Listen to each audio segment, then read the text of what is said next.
आज हम लोग पढ़ेंगे एसिड्स बेसेज एंड सॉल्ट का अगला पार्ट, जिसमें हम लोग पीएच स्केल के बारे में पढ़ेंगे, यानी कि strength of acids and bases solution, यानी कि पीएच स्केल के बारे में पढ़ेंगे और यूनिवर्सल इंडिकेटर्स के बारे में इस वीडियो में पूरा अच्छे से जानने वाले हैं। और यहाँ से आपके एग्जाम में क्वेश्चन पूछे जाते हैं, ठीक है, तो बिल्कुल भी मिस मत करना। और पूरा मैं बेसिक से बताऊँगा, जो भी बच्चा मेरा क्लास लेता है उसको पता है कि मैं पूरा बेसिक से बताता हूँ, पूरा माइनस लेवल से ले करके मैं चलता हूँ, ठीक है। तो आज हम लोग बातचीत करेंगे पीएच स्केल के बारे में। पीएच स्केल क्या होता है बड़ा अच्छे से समझाऊंगा, टेंशन मत लेना। पीएच स्केल होता क्या है, देखो यहाँ पे लिखा हुआ स्केल, यानी कि कोई न कोई स्केल होगा जिस पे हम क्या करेंगे, एसिड और बेस के स्ट्रेंथ को मतलब जानेंगे, पहचानेंगे। यानी कि लिखा हुआ है the strength of acids and bases is measured on a scale of numbers called pH scale. एक ऐसा स्केल जिस पे हम क्या करेंगे, एसिड और बेस का क्या करेंगे, स्ट्रेंथ को मेजर करेंगे नंबर के हिसाब से। नंबर वहाँ पे दिया होगा, देखो यहाँ पे नंबर दिया हुआ 0 to 14। एक ऐसा स्केल है, ये क्या है हमारा, ये पीएच स्केल है, जिस पे क्या है, इट हैज़ वैल्यू 0 to 14, यानी कि इस पे 0 से 14 तक वैल्यू होती है। और उसके हिसाब से एसिड और बेस के स्ट्रेंथ को मतलब नंबर के हिसाब से बताया जाता है। यानी कि देखा है तो पीएच का मतलब क्या होता है, पी का मतलब पावर, एच का मतलब हाइड्रोजन आयन कंसेंट्रेशन, यानी कि हाइड्रोजन आयन कंसेंट्रेशन के हिसाब से हम बताएंगे कि किस सबस्टांस का पीएच कितना है, ठीक है। उसके हिसाब से एसिड और बेस का स्ट्रेंथ हम लोग पता करेंगे। पीएच स्केल का मतलब समझ में आया, पीएच स्केल एक ऐसा जिस पे क्या करते हैं, एसिड और बेस का स्ट्रेंथ हम लोग हाइड्रोजन आयन कंसेंट्रेशन के हिसाब से पता करते हैं, बताता है ये। अब देखो ये स्केल है हमारा, ठीक है। अब 0 से 14 तक यहाँ पे दर्शाया हुआ है, डिनोट किया हुआ है, रिप्रेजेंट किया हुआ है। अब देखो अगर हम लोग वाटर की बात करें, प्योर वाटर की बात करें, the concentration of hydrogen ion and hydroxide ion, यानी कि प्योर आयन, प्योर वाटर में क्या होता है, जितने H+ आयन होते हैं उतने OH- आयन होते हैं। यानी कि क्या होता है, कहीं कि एक न्यूट्रल होते हैं, क्योंकि जितना H+ आयन उतना ही OH- आयन, जितना हाइड्रोजन प्लस आयन उतना हाइड्रोक्साइड माइनस आयन, ठीक है। तो देखा जाए तो वाटर क्या होता है, वाटर हमारा न्यूट्रल होता है, यानी कि 7 पे हमारा क्या न्यूट्रल दिखाता है, तो वाटर हमारा क्या होता है, न्यूट्रल होता है। अब 7 के इधर वाले पार्ट में, यानी कि 0, 1, 2, 3, 4, 5, 6 और मतलब 7 से थोड़ा सा पहले देखा जाए तो ये जो पीएच वैल्यूज है एसिड के लिए हैं, ये एसिड के पीएच वैल्यू को दिखाते हैं 0 से 7 के थोड़ा सा पहले तक। यानी कि क्या करते हैं, लेफ्ट इसके पीएच स्केल के लेफ्ट में जाओगे आप तो ये एसिड के वैल्यू को बताएंगे, ठीक है। यानी कि एसिड के स्ट्रेंथ को इधर वाले बताएंगे। और साथ से आप राइट जाओगे, 7 के राइट जाओगे आप तो क्या, पीएच वैल्यू फॉर बेस, यानी कि बेस के पीएच वैल्यू को ये बताएंगे, इसके स्ट्रेंथ को कहाँ से नापा जाएगा, राइट स्केल के राइट में जाएंगे। और 7 पे क्या होता है, न्यूट्रल। और वाटर, प्योर वाटर क्या होता है हमारा, न्यूट्रल होता है, क्योंकि जितने H+ आयन उतने OH- आयन होते हैं, ठीक है। तो 7 पे न्यूट्रल दिखाएगा। लेफ्ट में जाएंगे आप पीएच स्केल पे तो एसिड के बारे में, स्ट्रेंथ के बारे में बताएगा। और 7 के राइट में जाएंगे आप, न्यूट्रल के राइट में जाएंगे आप तो क्या करेगा, ये बेस का स्ट्रेंथ बताएगा, ठीक है। एक चीज़ और समझना है यहाँ पे कि यहाँ से जो ये मैं बता रहा हूँ, यहाँ से लेकर के जो इधर वाले स्केल हैं, यानी कि 0, 1, 2, 3 लगभग 3.5 तक मान के चलो, जिनका पीएच वैल्यू 0, 1, 2, 3 3.5 तक, यानी 4 से कम होंगे तो हम कहेंगे वो स्ट्रॉन्ग एसिड में आएंगे। यानी कि स्ट्रॉन्ग एसिड की पीएच वैल्यू क्या होगी, बहुत कम होगी। और जैसे ही 3.5 अप्रॉक्स मान के चलो, उससे उधर चलेंगे तो हमारे वीक एसिड आएंगे। यहाँ तक क्या आएंगे, वीक एसिड। यहाँ से क्या आएंगे, हमारे स्ट्रॉन्ग एसिड आएंगे। यानी कि जितना ही लेफ्ट में बढ़ते जाएंगे, इंक्रीजिंग एसिडिक नेचर, यानी देख पा रहे हैं आप, जैसे ही हम न्यूट्रल से लेफ्ट में बढ़ते जाएंगे तो क्या कर रहा है, एसिडिक नेचर हमारा इंक्रीज करता जाएगा। क्यों इंक्रीज करेगा, इंक्रीजिंग H+ आयन कंसेंट्रेशन। आपको पता है जितना ज़्यादा H+ आयन कोई भी सोल्यूशन देगा तो क्या होगा, वो ज़्यादा से ज़्यादा एसिडिक होगा। यानी कि लेफ्ट, न्यूट्रल से हम लोग जैसे ही लेफ्ट में चलेंगे, लेफ्ट में आएंगे तो एसिडिक नेचर क्या करेगा, इंक्रीज करेगा। एसिडिक नेचर इंक्रीज करेगा, it means hydrogen ion concentration क्या होगा, इंक्रीज करेगा। और 0, 1, 2, 3 3.5 तक मान के चलो तो ये क्या होंगे, स्ट्रॉन्ग एसिड्स होंगे। यानी कि ये चीज़ समझ लो, यहाँ पे किसी भी एसिड का अगर जितना कम पीएच वैल्यू है उतने ज़्यादा स्ट्रॉन्ग एसिड होगा। किसी भी एसिड का पीएच वैल्यू जितना कम होगा, ठीक है, स्ट्रांगली एसिड सब्सटेंस है वेरी लो पीएच, जितना लो पीएच होगा एसिड सब्सटेंस का, समझ लो क्या होगा, ज़्यादा स्ट्रांग होगा, ठीक है। Lower the pH stronger the acid, ये समझना है। अब 7 के राइट में हम लोग क्या करेंगे, ये स्केल क्या करेगा, बेसिक के स्ट्रेंथ को बताएगा, यानी बेस के स्ट्रेंथ को बताएगा।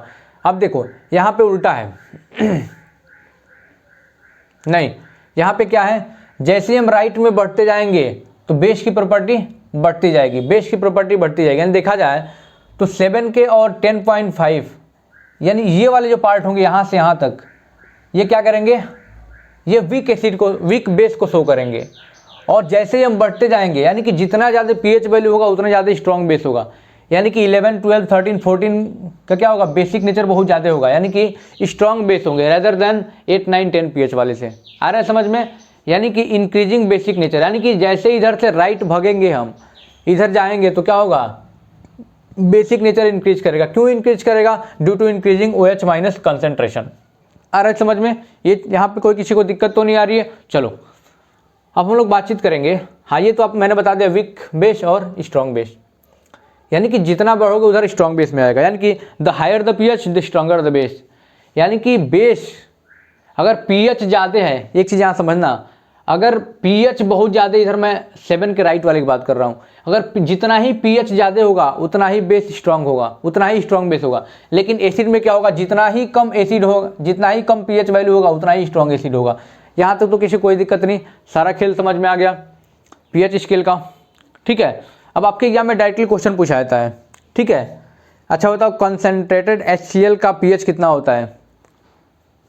कुछ पीएच वैल्यूज हैं आपके बुक में होंगे, देख के पढ़ लेना, मैं कुछ बता देता हूँ। ठीक है, जैसे कि कॉन्सेंट्रेटेड HCl यानी कि कॉन्क HCl का पीएच वैल्यू कितना होता है? 0 होता है। यानी कि तो सबसे स्ट्रॉन्ग होता है, यानी कि HCl होता है बेटा बहुत ही स्ट्रॉन्ग एसिड होता है, बहुत ही स्ट्रॉन्ग एसिड होता है, यानी क्योंकि इसकी पीएच वैल्यू कितनी है? 0 है। अगर डाइल्यूट HCl की बात करें, डाइल्यूट समझ रहे हो आपने, यानी कि उसमें थोड़ा पानी मिला दिए, एसिडिक नेचर थोड़ा कम कर दिया उसका, तो इसका पीएच होता है 1। क्लियर हुआ? लेमन जूस की बात करें, लेमन जूस की पीएच वैल्यू 2.5 होता है। लेमन जूस एकदम याद कर लेना इस सब चीज़ को, जो जो चीज़ें मैं बता रहा हूँ बिल्कुल याद कर लेना। विनेगर का 4 होता है, विनेगर यानी जो सिरका होता है, विनेगर का 4 होता है। ठीक है, विनेगर का 4 हो गया। और टोमेटो जूस का 4.1 टोमेटो जूस का हो गया। कॉफ़ी का 5.1 होता है शायद, हाँ टोमेटो जूस का 4.1, कॉफ़ी का 5 होता है, लगभग मान चलो 5 होता है। ठीक है, आ रहा है समझ में? ये चीज़ें हैं। मिल्क का 6.5 होता है, प्योर वाटर का 7 होता है, एकदम बिल्कुल याद रखना। मिल्क का कितना बताया मैंने? 6.5 यानी क्या है, ये भी एक प्रकार का एसिड है क्योंकि 7 से पहले आ रहा है, लेकिन क्या है, वीक एसिड है क्योंकि देखो इधर आ रहा है। आ रही चीज़ समझ में? ये ब्लड की बात करें 7.4, ब्लड 7.4 यानी कि बेसिक में आ जाएगा, देखो यहाँ पे, यानी कि वीक बेस में आ जाएगा क्योंकि यहाँ पे इधर आ रहा है। चीज़ समझ में आ रही है? वॉशिंग सोडा का 9 होता है, मिल्क का मैग्नीशियम 10 होता है। कंसनट्रेटेड NaOH का होता है बेटा 14, यानी कि क्या होता है, ये बहुत ही बेसिक, क्योंकि पीएच ज़्यादा हो गया तो बेसिक नेचर ज़्यादा होगा, यानी कि बहुत ही स्ट्रॉन्ग बेस होता है NaOH, आपको पता भी है। पीएच कितना होता है? 14 होता है, ये हम याद रखना। ठीक, और भी बहुत सारी चीज़ें आपको याद रखना है। हम लोग डायरेक्टली बातचीत करेंगे यूनिवर्सल इंडिकेटर के बारे में।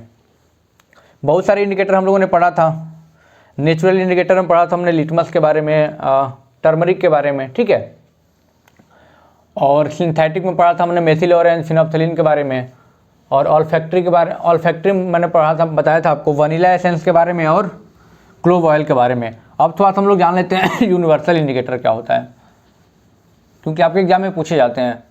मैं सारे टॉपिक्स कवर करा रहा हूँ, कोई ऐसा टॉपिक नहीं है जो मैं कवर नहीं कर रहा हूँ, सारे टॉपिक मैं कवर करा रहा हूँ। क्या? यूनिवर्सल इंडिकेटर के बारे में थोड़ा सा जान लेते हैं कि क्या होते हैं universal indicator.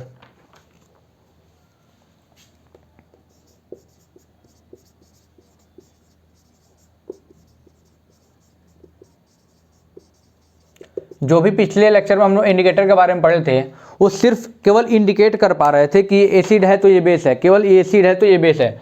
But universal indicator क्या करता है, ये मतलब कि देखा जाए तो स्ट्रेंथ भी बताता है कि कौन कितना एसिडिक है, ज़्यादा एसिडिक है कि कम एसिडिक है, ज़्यादा बेसिक है कि कम बेसिक, यानी पूरा स्ट्रेंथ भी बताएगा। लेकिन जो इंडिकेटर हम लोगों ने पहले पढ़ा था वो केवल इंडिकेट करते थे कि एसिडिक है सब्सटेंस की बेसिक सब्सटेंस है, एसिडिक सॉल्यूशन है कि बेसिक सॉल्यूशन है, बट स्ट्रेंथ भी बताएगा। स्ट्रॉन्ग है तो कितना स्ट्रॉन्ग है, वीक है तो कितना वीक है एसिड्स और बेस। ठीक है, ये चीज़ें क्या करेगा, ये बताएगा। इस चीज़ को आप लोग अच्छे से समझ लेना। ठीक है, तो यूनिवर्सल इंडिकेटर क्या होता है? It is a mixture of many different indicators. Actually कई इंडिकेटर्स का मिक्सचर होता है। ठीक है, लिख देता हूं मैं, it is a mixture of many different, it is a mixture of many different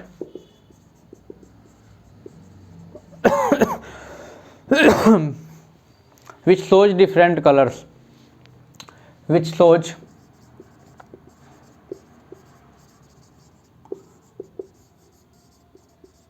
different colors,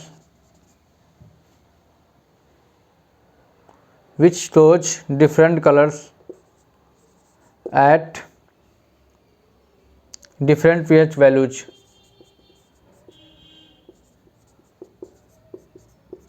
different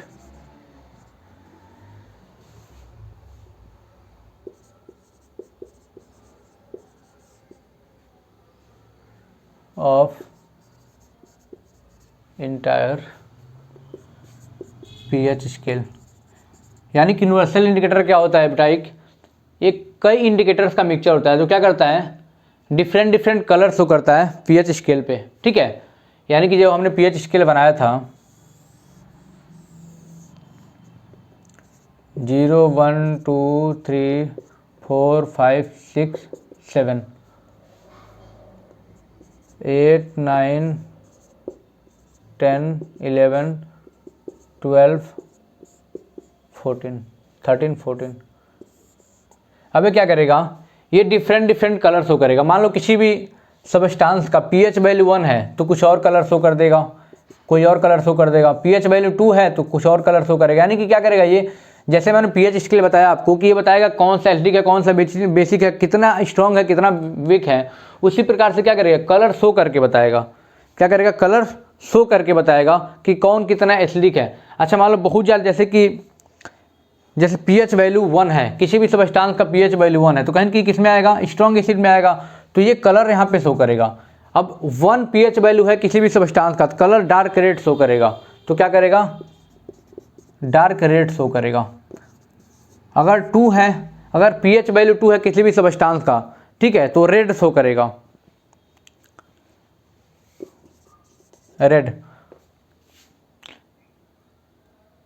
sorry, 0 पे किसी सबस्टांस का पीएच वैल्यू 0 है तो डार्क रेड शो करेगा। ठीक है, अगर 1 है तो रेड शो करेगा, 2 है तो भी रेड शो करेगा। यानी कि इसी प्रकार से हर पीएच वैल्यू पे अपना कलर क्या करेगा, चेंज करेगा, जिससे हम ये भी पता कर सकते हैं कि कौन सा ये सबस्टांस एसिडिक है, बेसिक है या फिर क्या है। ठीक है, यानी कि कलर शो करके ये बताएगा, पूरा इंडिकेट करेगा, यूनिवर्सल इंडिकेटर। आया चीज़ें समझ में, क्लियर हुई? अब यूजेज या फिर इंपॉर्टेंस देख लें इसका, थोड़ा सा कुछ इंपॉर्टेंस है दैनिक जीवन में यूनिवर्सल इंडिकेटर का, सॉरी पीएच का।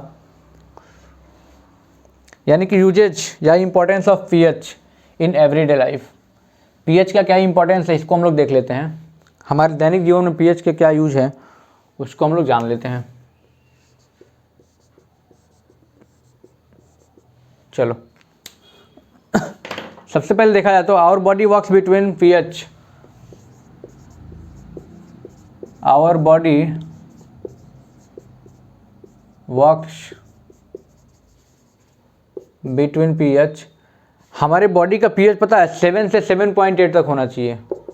अगर पीएच इधर उधर हुआ, कम ज़्यादा हुआ तो हम क्या करेंगे, हेल्दी फील नहीं करेंगे और अच्छा फील नहीं करेंगे, कहीं कोई दिक्कत होगी ज़रूर। लेकिन पीएच वैल्यू कितना होना चाहिए हमारी बॉडी का, 7 to 7.8, यानी कि एक हेल्दी व्यक्ति के लिए। ठीक है, pH of rain less than 5.6 called acid rain. PH of rain less than 5.6 called acid rain। यानी कभी बारिश हो रही है, उसका पीएच अगर 5.6 से कम है तो हम कहेंगे एसिड रेन हो रहा है, जो कि बहुत ही खतरनाक होता है बहुत ही डेंजरस होता है। और स्टमक, जो हमारा पेट है ना, हमेशा पीएच सॉरी HCl प्रोड्यूस करते रहता है। क्या करता है? Our stomach produce HCl, our stomach produce HCl। इसका pH अप्रॉक्स होता है 1 से 2, ठीक है।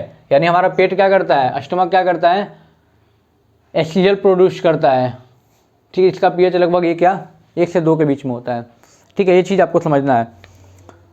और अगर अपने माउथ का, अगर अपने मुंह का क्या बोलते हैं pH अगर 5.5 से कम हो जाए, ठीक है, तो जो अपने टीथ होते क्या करते हैं, डिग्रेड होने लगते हैं, डीके टूटने लगता है दांत, ठीक है। अगर अपने माउथ का अगर देखें pH वैल्यू अगर 5.5 से कम होने लगता है, ठीक है, तो क्या करता है, ये डीके होने लगता है, यानी कि दांत आपके टूटने लगते हैं, छोटे छोटे क्या करते हैं, डिग्रेड होने लगते हैं। तो उसके लिए, उससे बचने के लिए हमें क्या करना चाहिए, उससे बचने के लिए हमें दिन में 2 बार ब्रश करना चाहिए, एक बार सुबह एक बार शाम को। करते हो आप लोग? या फिर ऐसा भी कर सकते हैं कि कि खाना खाने के बाद तुरंत हमें कुल्ला वगैरह कर लेना चाहिए। क्यों?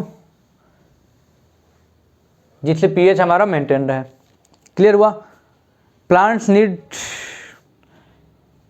अब देखो बहुत सारे एनिमल्स होते हैं जो अपने बचाव के लिए क्या करते हैं, इसका यूज करते हैं, pH का यूज करते हैं। अब देखो जो बी होती है ना, मधुमक्खी होती है, वो क्या करती है कि अगर हमें काट देती है, स्टिंग कर देती है, तो हमें जलन होने लगता है कि नहीं।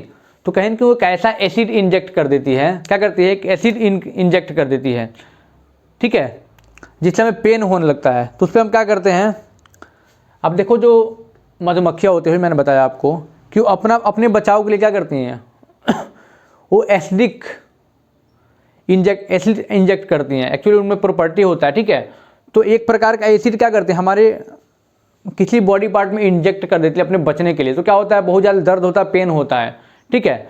तो पेन से बचने के लिए हम क्या करते हैं, किसी माइल्ड बेस को उस पर क्या करते हैं, रगड़ते हैं। जैसे बेकिंग सोडा को हम लोग क्या करते हैं, उस पर रगड़ देते हैं, यानी कि उस पर स्क्रब करते हैं, जिससे क्या होगा, क्योंकि बेस क्या करेगा, एसिडिक नेचर को क्या न्यूट्रलाइज करेगा, जिससे हमारा पेन थोड़ा सा कम हो जाता है। जैसे कि चींटियाँ हो गई, तो मेथनोइक एसिड क्या करते हैं, इंजेक्ट कर देती हैं। और चींटी काटती हैं, पेन होता है, क्यों होता है, क्योंकि मेथनोइक एसिड हमें इंजेक्ट कर देती हैं। अब उससे बचना है तो कोई माइल्ड बेस यानी कि बेकिंग सोडा को हम लोग क्या करते हैं, उस पर स्क्रब करते हैं, जिससे क्या करे, वो एसिडिक प्रॉपर्टी को न्यूट्रल कर सके, ठीक है, एसिडिक प्रॉपर्टी को न्यूट्रल कर, इसलिए बेकिंग सोडा का यूज हम लोग उस पर करते हैं। ये चीज़ें क्लियर हुई। अब हम लोग डायरेक्टली अब सॉल्ट की बात करेंगे अगले वीडियो में हम लोग सॉल्ट की बात, क्योंकि एसिड बेस एंड सॉल्ट पढ़ रहे थे, एसिड बेस तो मैंने कंप्लीट कर दिया। अब हम लोग बातचीत करेंगे सॉल्ट के बारे में। चलिए, अगर पहली बार आए चैनल को सब्सक्राइब करिएगा, बेल आइकन दबाइएगा, सारे अपडेट्स आपको मिलते रहेंगे। Thank you so much. Real concept.